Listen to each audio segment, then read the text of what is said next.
नमस्ते, मेरा नाम निशांत है। मैं 5वीं कक्षा में पढ़ता हूँ। मेरे पाठशाला का नाम राजीव शाह सांगरे है। हम आपके सामने पेश करने जा रहे एक पाठ का नाम है गणाधर।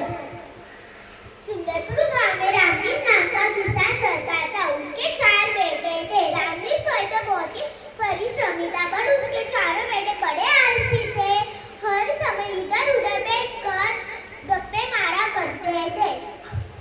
उसे हमेशा अपने बेटों की भविष्य की चिंता रहती थी। दिन रात वो यही सोचता कि बेटे अपना पेट कैसे पालेंगे।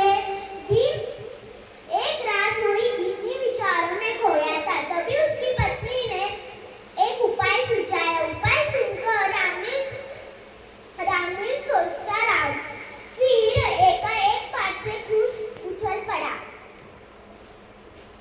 अगली सुबह रामदीन ने अपने चारों बेटों को बुलाया। उसने कहा, मैं और तुम्हारी माँ अब बूढ़े हो चुके हैं। मैं दूर तीर्थ यात्रा पर जा रहा हूँ। मैंने खेत में धन गाड़ कर रखा है। यदि कोई जरूरत पड़े तो निकाल लेना। गड़े हुए धन की बात सुनकर बेटे को खुशी हो गई। उसने कहा, बेटों ने अपने पिताजी को दूर तीर्थ यात्रा पर जाने के लिए हाँ कर दिया। वे मन ही मन खुश हो गए, क्योंकि अब पिताजी का बंधन उन पर नहीं होगा।